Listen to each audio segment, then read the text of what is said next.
podcast Alô Laranjeiras. Hoje tem a honra e a grata satisfação de receber o nosso querido amigo José dos Guimarães, arquiteto, paisagista, é o homem mais entendido aqui de árvores, de plantações, de podas de árvores. Por quê? Porque ele dedica parte da sua vida de forma voluntária à proteção do meio ambiente dos bairros, plantando, cuidando de árvores, de plantas, e ele, claro, junto com um grupo, e é sobre isso que a gente vai conversar sobre isso. Bom, José? Tudo bem, Marcos. É um prazer estar aqui com vocês nessa associação que eu gosto tanto e tenho tanto prazer em fazer parte. Que bom, que bom.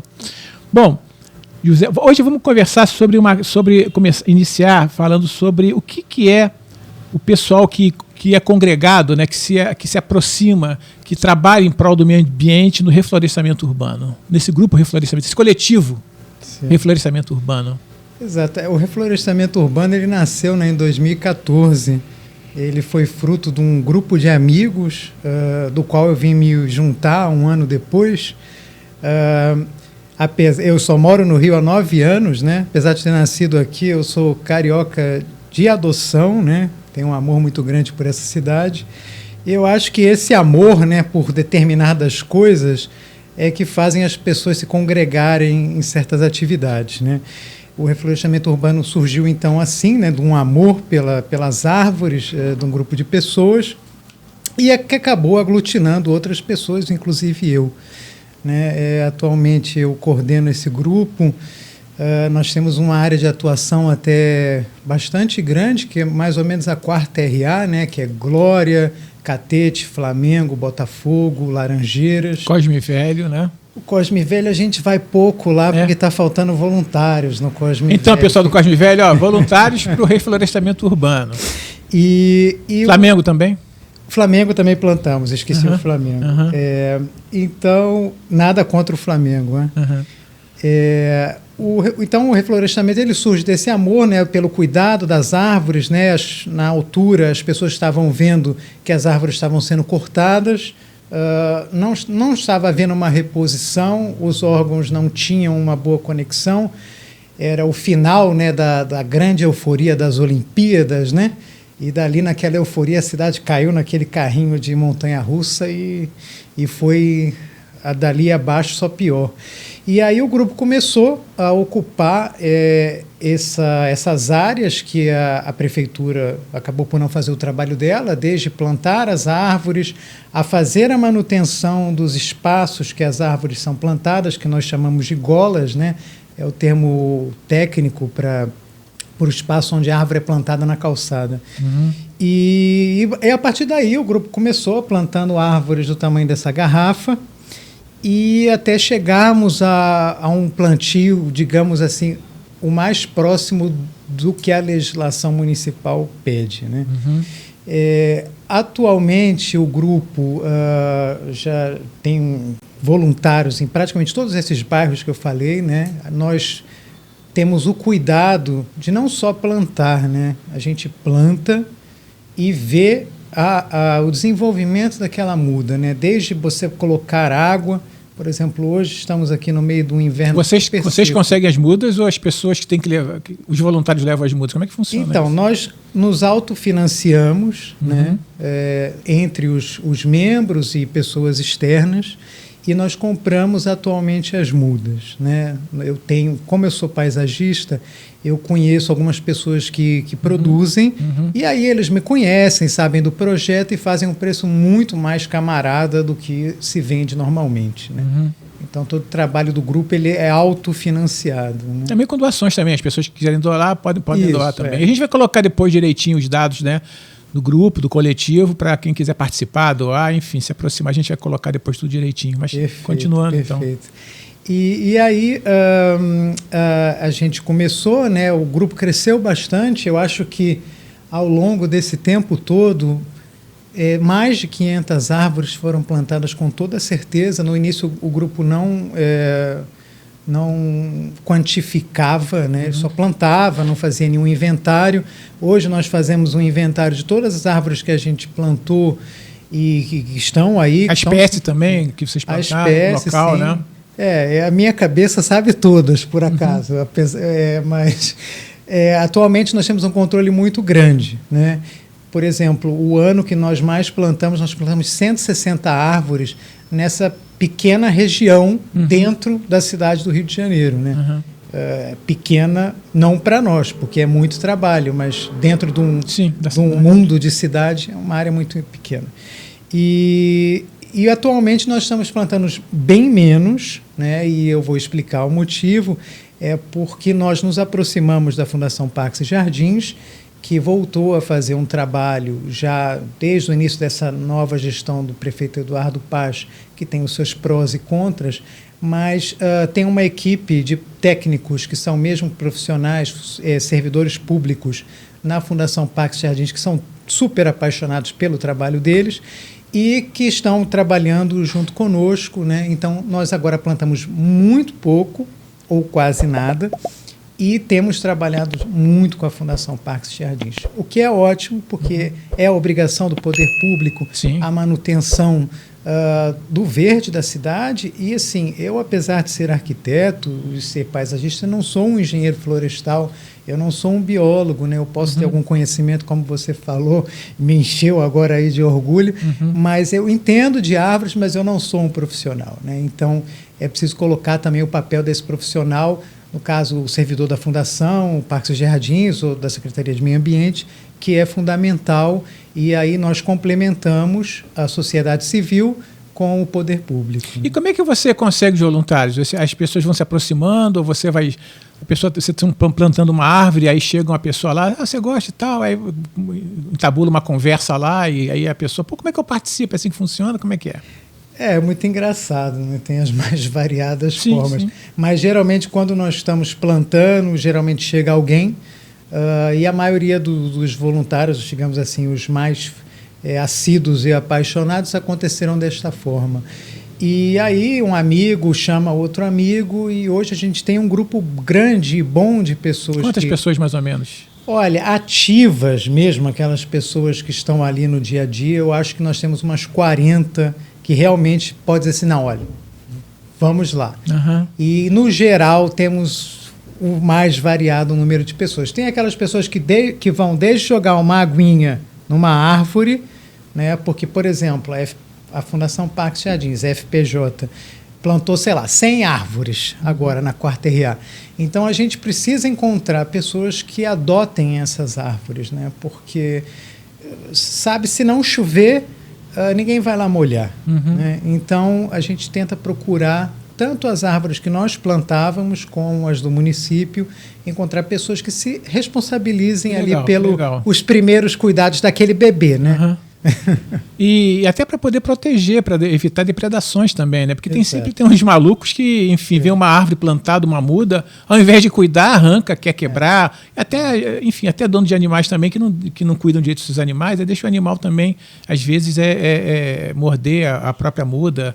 Enfim, acontece de tudo. E fazer xixi em excesso nunca é adubo, tá, pessoal? É assim, o cachorro faz xixi num lugar, vão fazer naquele dia pelo menos 100.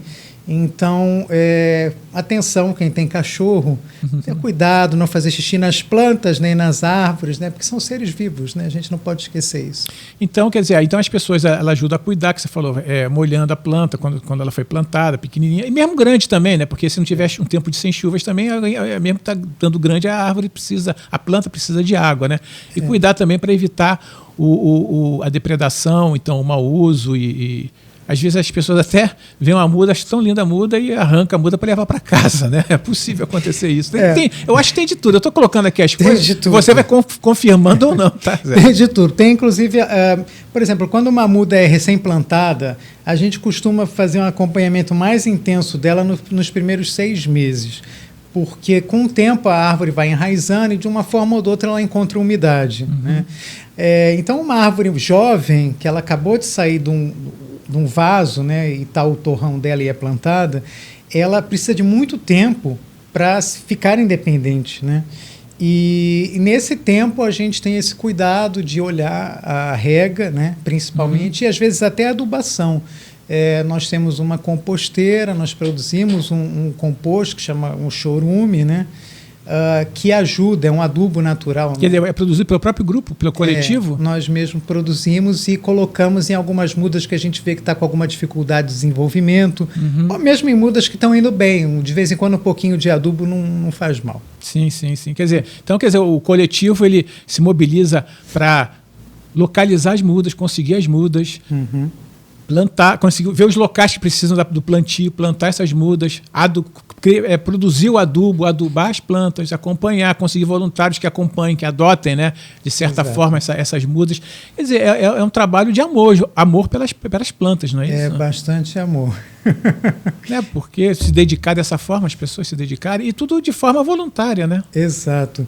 E assim, mais que amor, Marcos, tem uma coisa assim, não é um amor só pela árvore ou pela natureza, porque eu acho que é preciso as pessoas entenderem que a árvore, ou uma rua arborizada, ou uma praça, ou um parque, ela faz parte de um sistema bastante complexo, ainda mais no ambiente urbano.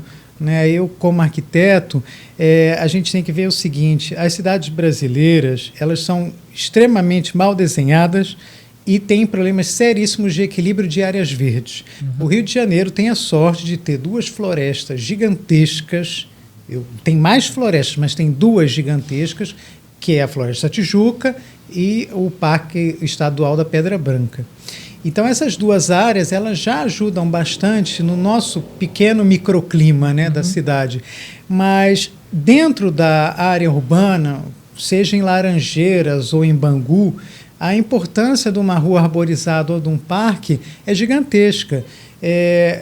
E as pessoas, às vezes, não têm a real noção disso. As pessoas olham, e o próprio município, o próprio poder público olha a árvore apenas como um embelezamento ou, enfim, a árvore ela é um ser bastante complexo que traz muitas vantagens a nível da saúde mental das pessoas, da saúde física, seja desde a temperatura, né, num dia quente, você está embaixo de uma árvore, ou a capacidade de uma rua arborizada diminuir a temperatura daquele local. Então, a árvore precisa ser entendida também como uma questão também de saúde pública. Sim. Não só de desenho urbano ou de meio ambiente, mas de saúde pública de uma forma mais importante ainda. Né? Tipo, a questão, o oxigênio é básico, né? Todo mundo sabe que as plantas produzem oxigênio, mas tem uma cadeia de coisas. Há estudos até que indicam que ruas arborizadas são menos propensas ao crime que ruas não arborizadas. Então, aí você pega isso na escala de um bairro, na escala de uma cidade, e você vê os impactos que, às vezes, a falta de arborização ou a falta de parques causam. Né? E as escolas, Zé, vocês também fazem um trabalho junto a algumas escolas, fazem visita, para motivar a criançada, né, também, né, porque a criançada adora ver a plantinha, o feijãozinho nascendo, crescendo, né, mas tem a questão da árvore que fica ali dentro da escola, fora da escola, perto de casa, então criar esse amor desde cedo é fundamental, né? Exato, é o clichê dizer que criança é o futuro, mas é verdade, né? E a educação ambiental, ela é falha até nos adultos. Então, como é talvez mais fácil incumbir na cabeça das crianças, que são quem vai ficar, as árvores que nós estamos plantando agora, para essa próxima geração. Sim. E enfim. E as crianças, a gente faz um trabalho razoável de educação ambiental, de forma voluntária e gratuita também. As escolas estiverem ouvindo, tiverem interesse, a gente vai ao local, fala sobre... Mas as escolas só desses bairros que você falou, ou pode ser de outro bairro também, fora desses... Pode ser de outro bairro. Eu acho que assim, a gente fica limitado à área que a gente mora, porque a gente tem que cuidar. Eu não posso plantar uma árvore em Bangu e deixar ela lá, porque... A não ser que tenha voluntários lá, né? Exato, a não ser que eu tenha uma rede de voluntários. Nós temos um pequeno grupo também na Zona Norte, ele funciona de uma forma ainda muito lenta, muito pequena, mas assim, tendo voluntários, a gente consegue fazer chegar ajuda, consegue fazer o que é preciso. E sobre educação ambiental, não me importa, eu posso ir em que escola for, porque eu acho que é muito importante abrir a cabeça das crianças, porque a criança chega em casa, aí vai falar com o pai, vai falar com os avós, E é importantíssimo isso, porque o mundo está mudando numa velocidade louca, né? O meu pai dizia o mundo evolui em 50 anos, o que não evolui em 500 anos, e tudo tem um impacto muito rápido e muito grande. A gente está hoje num inverno com uma temperatura de 36 graus, e isso são todos efeitos da nossa presença, da nossa sociedade nesse planeta, impactando diretamente o meio ambiente. Né? Uhum. Agora, você comentou aí a questão da Fundação Parque Jardins FPJ, que parece, então, pela sua opinião, ela melhorou a atuação dela nos últimos tempos, né? O trabalho da FPJ, da Fundação Parque Jardins. Mas, de qualquer maneira, o poder público, a responsabilidade maior de cuidar das árvores é o do poder público, não é isso? E agora, a sociedade, de modo geral, entra com parceiros disso aí. Vocês assumem a frente em alguns casos, por conta da falta de participação, falta de atuação do poder público, né? Uhum. Apesar de que você disse que a FPJ está melhorando muito, mas com certeza falta muito orçamento para eles também, deve ter uma precariedade grande, não tem? Sim, isso é... Como é que a gente pode ajudar a FPJ, né? Eu acho que para mudar qualquer coisa é preciso uma pressão social. Porque, infelizmente, a máquina pública é movida por mídia. E isso, inclusive, eu vejo, por exemplo, nas denúncias que nós fazemos de crime ambiental. Uhum. Quando elas saem no jornal ou aparecem na televisão, elas têm uma resolução ultra rápida e rígida. Quando não há nenhuma cobertura, as coisas ficam ali em banho-maria, né? Às vezes dão certo, às vezes não dão, o que, de certa forma, frustra muito. É uma sensação de impunidade. Por exemplo, em relação à Fundação Parque Jardins, que eu disse que melhorou muito, é por causa dos servidores que lá estão. Porque são pessoas que têm um compromisso muito grande e amam o seu trabalho, e eu acho que nós devemos ajudá-los nessa dificuldade e precariedade que eles têm. Então, se a sociedade civil, que paga os seus impostos e que deveria cobrar a municipalidade, ela começa a encarar, as coisas podem mudar de uma forma significativa. Você vê, por exemplo, nesse momento, a Prefeitura do Rio de Janeiro começa a fazer as coisas mais esdrúxulas do mundo. Por exemplo, tirar o licenciamento de novos empreendimentos imobiliários da Secretaria de Meio Ambiente e colocar na Secretaria de Desenvolvimento Econômico. A prefeitura pode fazer isso? Pode, mas os técnicos, os engenheiros florestais, os botânicos, os biólogos, eles também vão ser migrados para essa secretaria? Ou essa secretaria é só para dar carimbo para agilizar a construção civil e desenfreada na cidade? Né? A gente tem o caso aqui em Laranjeiras, importantíssimo. Da Chácara Modesto Leal. Da Chácara Modesto Leal, que é uma área gigantesca, preservada, cheia de árvores da Mata Atlântica, e que está ali com uma fauna plena. Nós temos lá cutias que foram introduzidas na Floresta de Tijuca só há 8 anos atrás, mas já existiam lá. Uhum. Inclusive, parte das cutias da Floresta de Tijuca vieram da Chácara Modesto Leal. A Chácara Modesto Leal, então, que forneceu as cutias da Floresta de Tijuca? Sim, exatamente. Então, para você ver, nós temos a caso da Chácara Modesto Leal, que é um imóvel que tem uma dívida enorme com o município. Sim. A gente tem um valor aqui de um ano atrás, de março de 2022, em torno de 12 a 13 milhões de reais de dívida de IPTU. Isso que estava na dívida ativa, fora que não está, enfim. Exato. E o caso da Chácara Modesto Leal, que está num bairro saturado, que é Laranjeiras, um bairro que só tem uma rua praticamente principal, que é a Rua das Laranjeiras. Você pegar esse último terreno, eu nem estou falando de patrimônio histórico, porque muitos já sabem a importância do palacete e a importância do ambiente do palacete, né? Não é só o palácio em si, é a ambiência.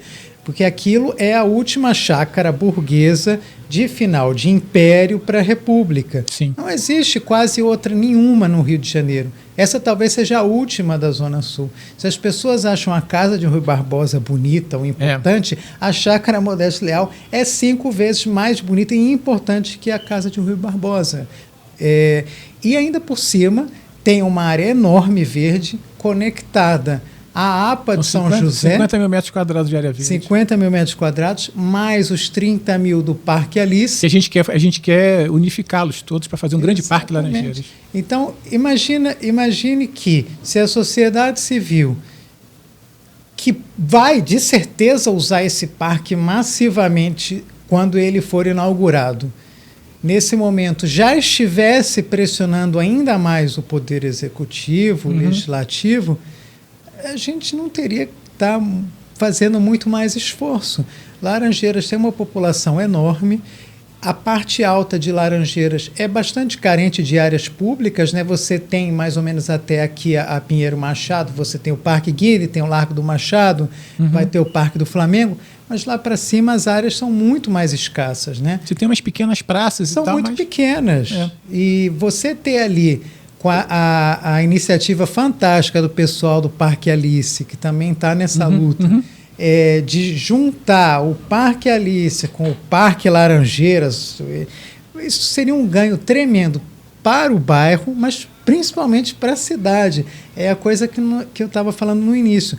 A estrutura verde dentro da cidade, a gente começa a perder esses elementos. Imagina, a gente vai perder esse terreno para 5 blocos. Isso vai ter um impacto na temperatura local, no trânsito local, no esgotamento sanitário.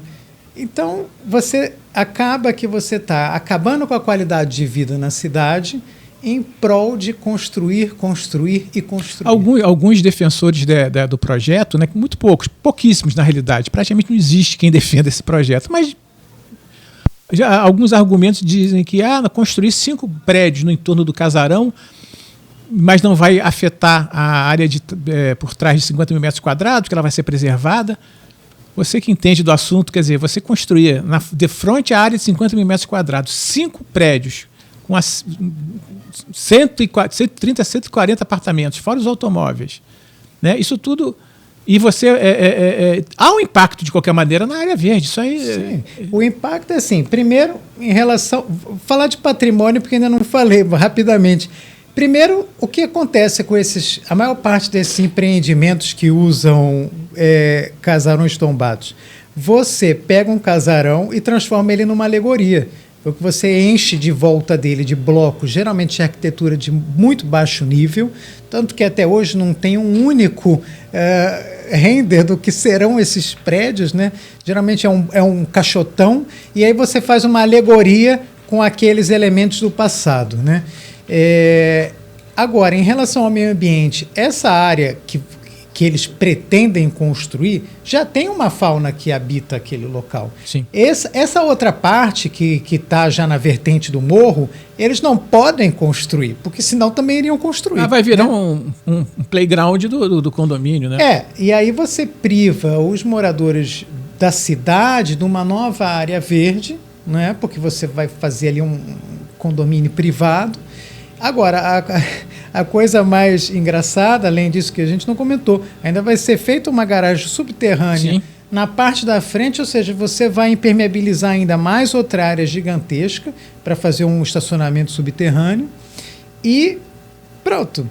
E aí dá-se essa parte da frente para a cidade, porque o casarão, claro que o incorporador não quer, né? Vai dar-se a desculpa, nós vamos oferecer à cidade isso. Não, nós queremos muito confortável, tudo. né? Porque aí o condomínio, de repente, se isenta de fazer a manutenção de um patrimônio histórico. Né? Olha só, isso aqui fica para a cidade. É bastante útil para a construtora e para a venda dos blocos, né? Então é assim... o condomínio vai, de qualquer maneira, vai ser um condomínio caríssimo, porque vai ter que para fazer a manutenção do casarão, vai ser um condomínio caríssimo. Quem compra um apartamento ali achando que vai pagar um condomínio barato é ilusão, né? Porque, enfim, teria que toda uma manutenção para ser feita ali. Exatamente. Mas, independente disso, a gente defende que haja uma parceria, até com a iniciativa privada mesmo, para manutenção do casarão, para a não construção dos prédios, para que eles virem um parque público, enfim. E ninguém imagina que aquilo tem que ser um centro cultural estático. Pelo contrário, tem que ter vida. Aquilo ali, claro. Você sabe que a iniciativa privada, uma parceria, não tem problema nenhum. Sim, como aquele casarão já foi várias vezes palco de vários eventos privados,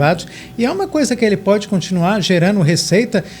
não sei para quem, mas o parque público, a área preservada, ela é vital para a cidade. O entorno é lindo, né? Porque tem a antiga cavalariça, o tal do Jardim Romântico, e por aí tem vai, a gaiola, né, humorística lá, porque a família Modesto Leal, ela tinha uma fauna enorme, uma fauna exótica. Mini zoológico exótico. Essas cutias devem ser remanescentes dessa coleção de animais que ele tinha.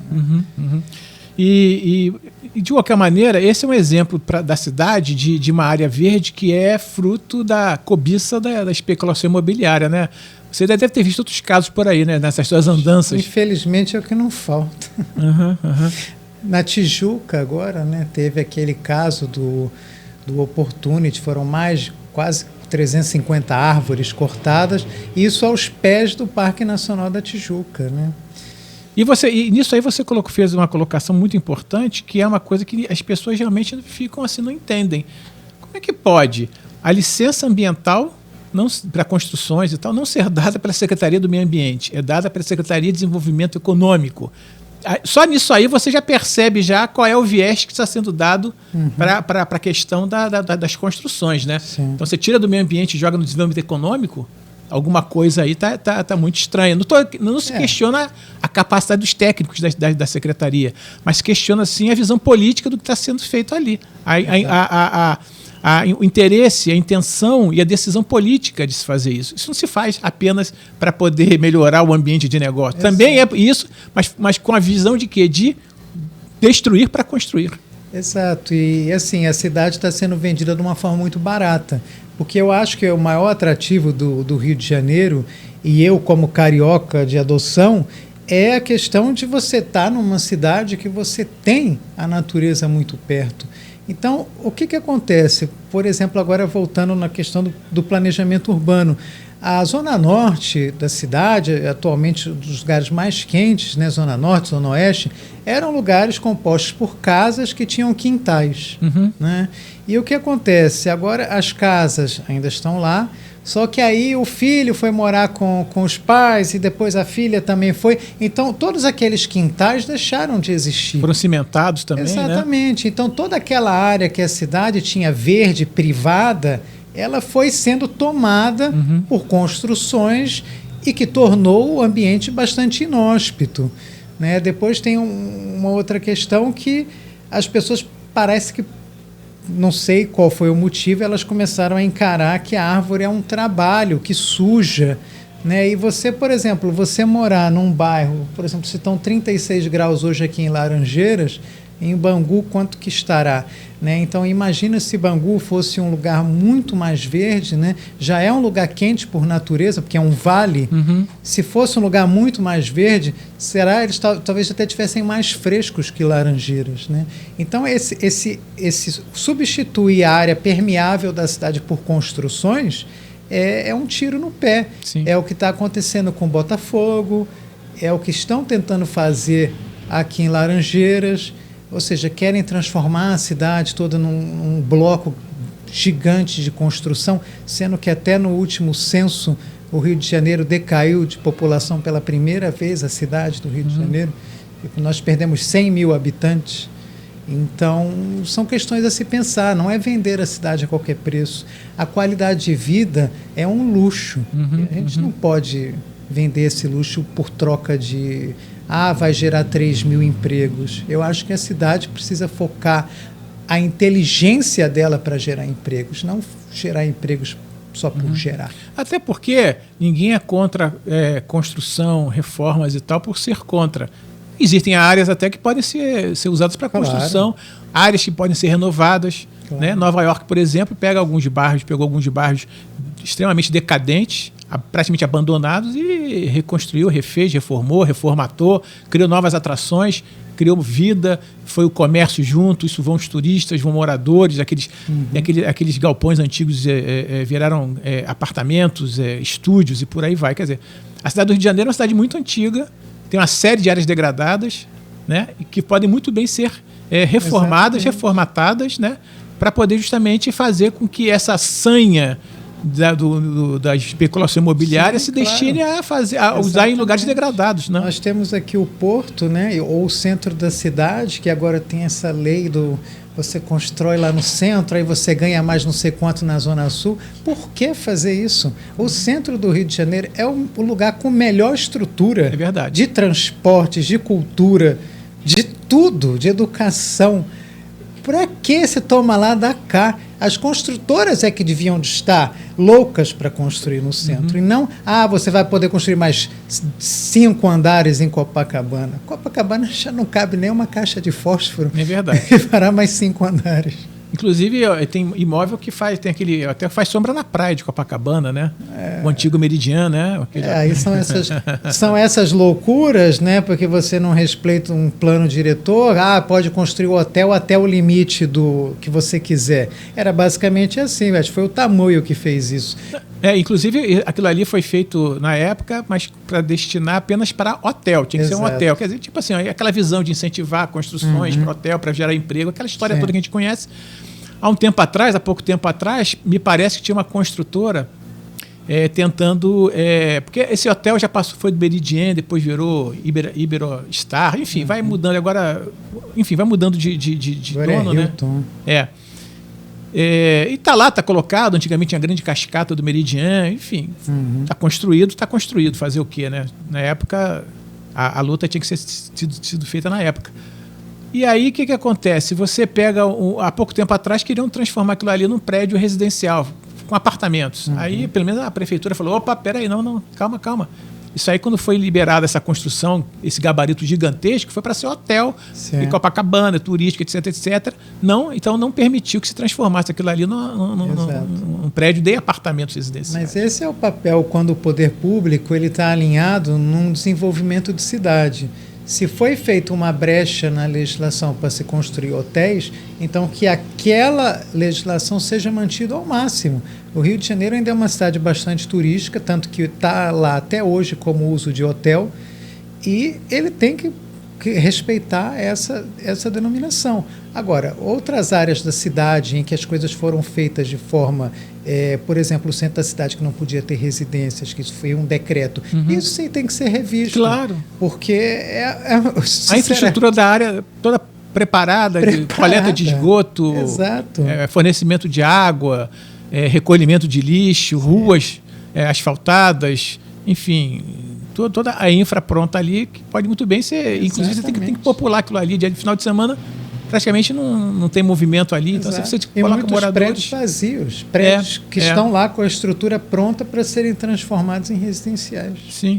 Sem precisar ficar cortando 400 árvores... Aí depois, mas tem compensação ambiental. A compensação ambiental para o cidadão é uma abstração. Porque a medida compensatória de, 10 mil árvores. Onde que a gente vê as 10 mil árvores? Como é que contabiliza isso? Onde é que aparece? Como que contabiliza? Como que a gente vê que elas realmente foram plantadas? Por exemplo, a AMAB, a Associação de Moradores de Botafogo, a Regina Chiaradia, ela, no final da gestão Crivella, houve um empreendimento grande em Botafogo e havia uma medida compensatória grande. E aí ela lutou para que essa medida compensatória fosse feita no bairro, que é o que a legislação manda. Só que geralmente não é assim. Tudo bem, às vezes realmente não tem lugar para botar 500 árvores em Botafogo. Mas aí foi feito um levantamento por parte da sociedade, o nosso grupo contribuiu, outras pessoas também contribuíram, foi feita uma lista e foi plantado em cada ponto desse. É isso sim que nós queremos, é o Brasil que nós queremos. Exatamente. E de qualquer maneira, quer dizer, mas voltando na responsabilidade do poder público, quer dizer, os voluntários do coletivo, né, se juntam, fazem todo esse trabalho que você fez, e hoje em dia está contando com o apoio da Fundação Parque Jardins, não é isso? Quer dizer, eles apoiam, vocês dizem os locais, eles vão, plantam... Exatamente, nós fazemos isso.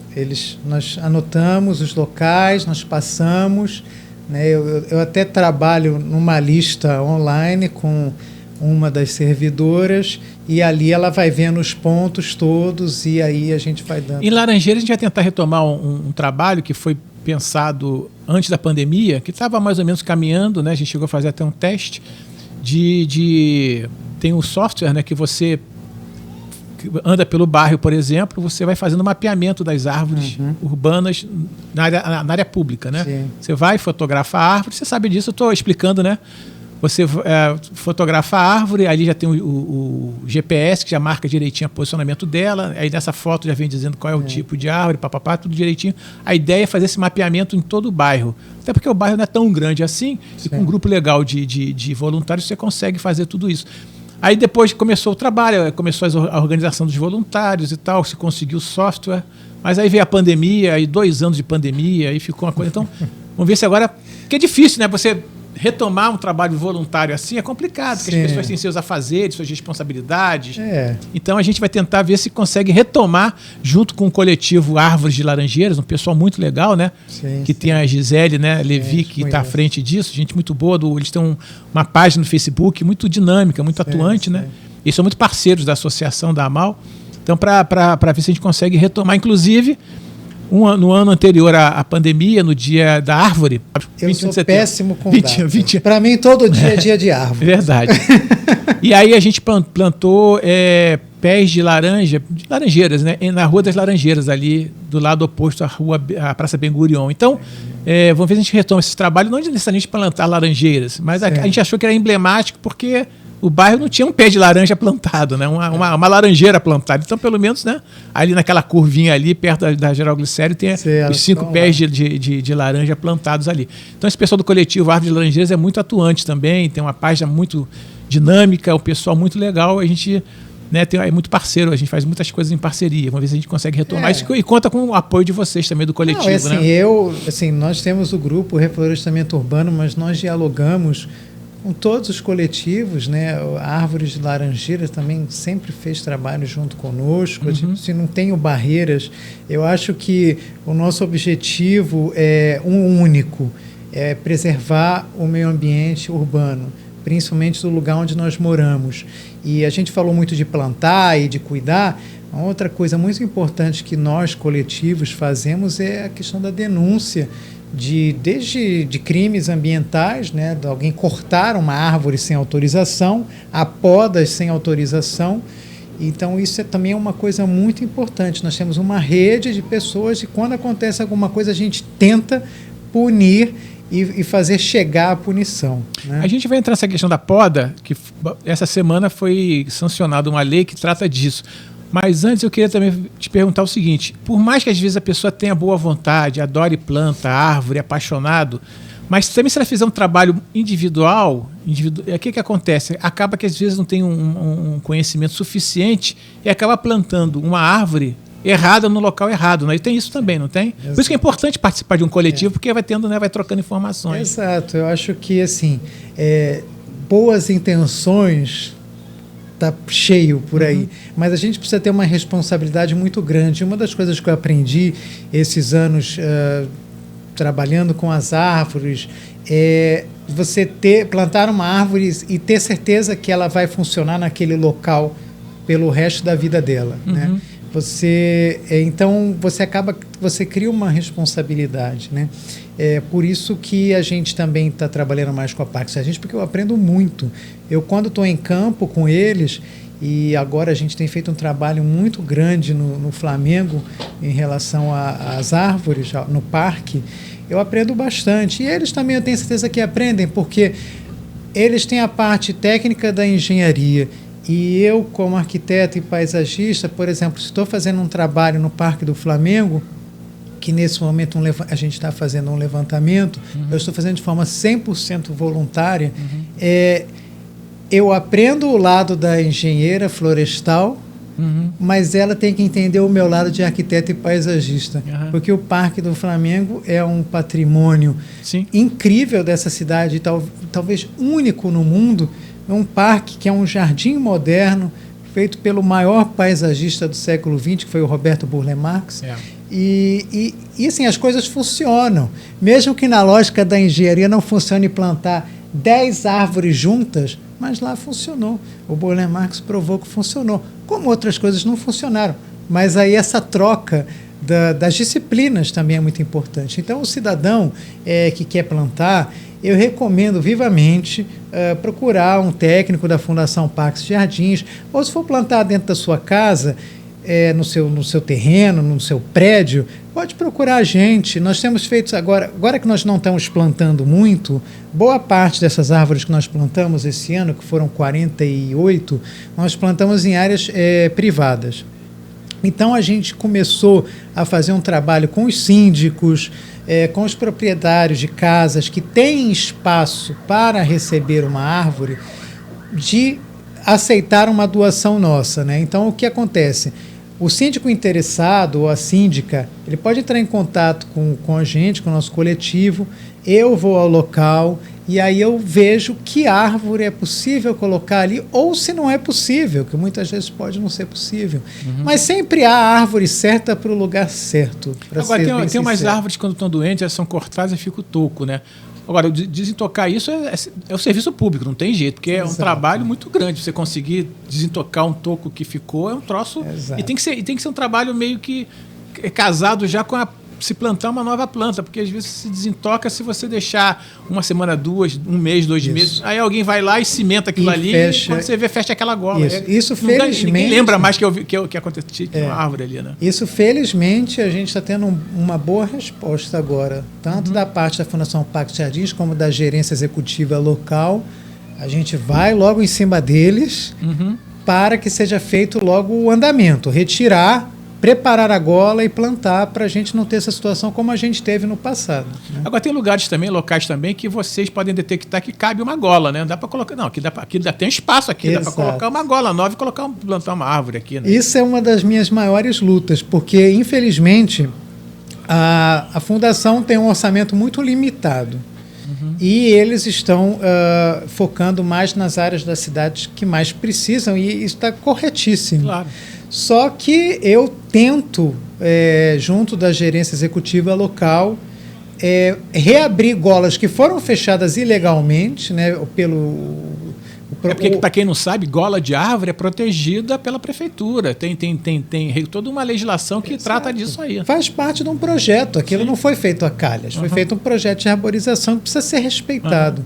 E uma coisa que me deixa um pouco assim abismado, como que certas coisas são tocadas, é que assim, aqui na Zona Sul nem tanto, mas a fundação, ela meio que se constrange e tem que perguntar para a pessoa que está na frente da calçada, né, o dono do lote, porque ninguém é dono da calçada, a calçada é pública, se ele aceita uma árvore.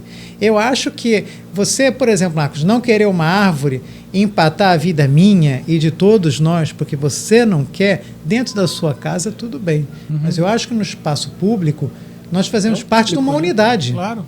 Então, assim, por exemplo, o meu prédio não tinha árvores na frente. E uma vez, já há muitos anos, eu ainda nem morava aqui, que os meus pais moravam lá, eu falei com o síndico, a gente podia colocar umas árvores. Não quer.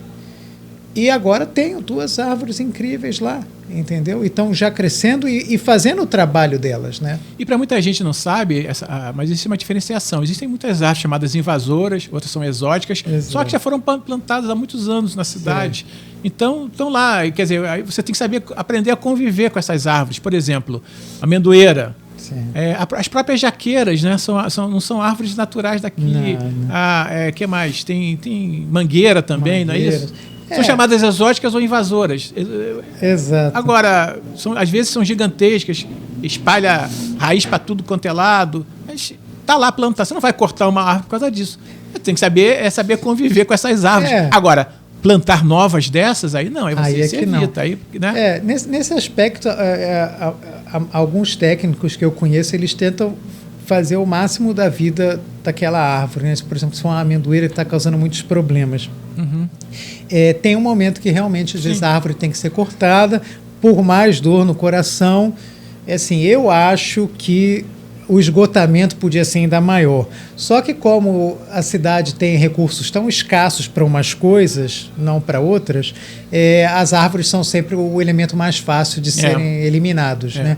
E você estava falando em relação a a destoca, a poda e o corte, né, com essa nova lei, nesse projeto de lei que foi sancionado, é impressionante, né? Porque a prefeitura quer tirar a total responsabilidade, digamos assim, e o cidadão está comemorando o fato que ele vai pagar. Isso eu acho vai ter que impressionante. contratar uma empresa para fazer isso. Exatamente. Né? Não é uma coisa barata, né? A poda ou a remoção é extremamente caro, não é uma coisa de R$150. E uma coisa que, assim, isso já acontecia no passado. Se eu, por exemplo, fosse pedir a retirada de uma árvore e o município me desse, ok, porque é preciso, inclusive nesse projeto de lei, é preciso a aprovação dos órgãos públicos. Não é porque o cidadão agora, eu vou cortar, eu vou podar. Não.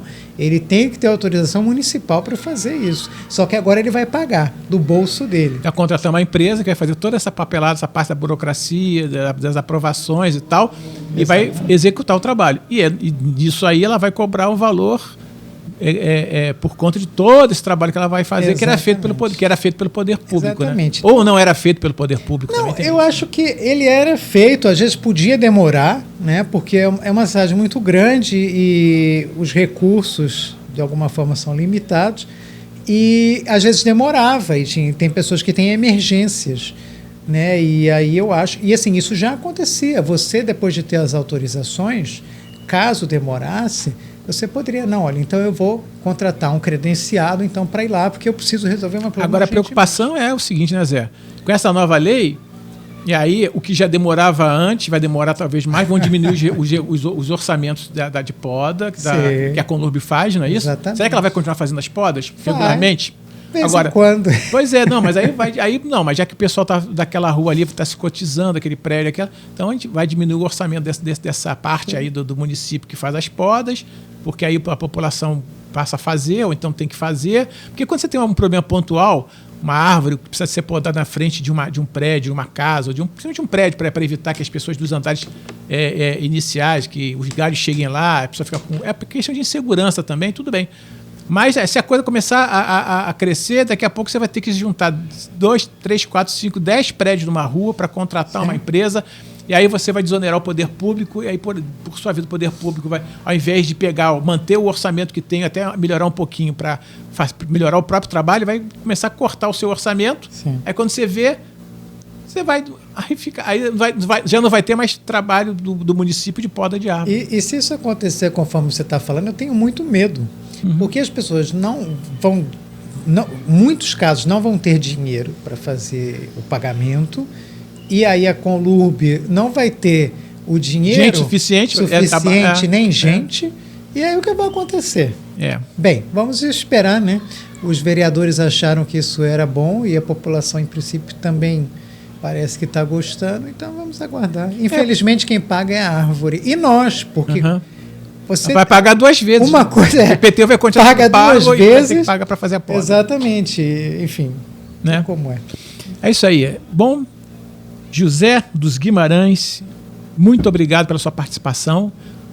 O trabalho que o seu coletivo dos voluntários faz na cidade é muito importante, fundamental, conta com apoio de muita gente, só que esse apoio tem que se traduzir em coisas concretas, né? As pessoas precisam se voluntariar, precisam ajudar até financeiramente, porque as coisas precisam de ter recursos para poder comprar, fazer o adubo, as pessoas precisam se deslocar, comprar muda, né? Transportar as mudas, isso tudo tem, né? Então a gente vai colocar lá todos os contatos que você vai passar para a gente, vai colocar os contatos que as pessoas poderem se voluntariar, porque o voluntário é importante, agora as pessoas que puderem também ajudar financeiramente o coletivo é fundamental também, né? Sim. O mais importante, claro, a parte financeira é importante, mas as pessoas se mexerem e verem que a cidade é delas. Sim. Né? E assim, apoiar as associações de moradores é outra coisa importantíssima. Então as pessoas precisam se aglutinar, não ficar separando. Hoje é tudo iPhone, iFood, é tudo eu. Não, somos nós fazemos parte do coletivo. Mesmo que as pessoas não gostem, nós somos um coletivo. E tudo impacta a vida nossa, o nosso dia a dia. E o futuro dos filhos, e, enfim, dos cachorros e tudo que vocês quiserem. Bom, com essa mensagem, a gente agradece muito a sua presença, José. Contamos com você para outras conversas, outros bate-papos, né? Até porque a gente vai estar sempre, né, a questão de árvores e as lutas que envolvem toda a questão ambiental é fundamental para as futuras gerações, não só para nós, como para as futuras gerações. Claro. Okay? Muito obrigado mais uma vez. Nada, obrigado a vocês. Tchau.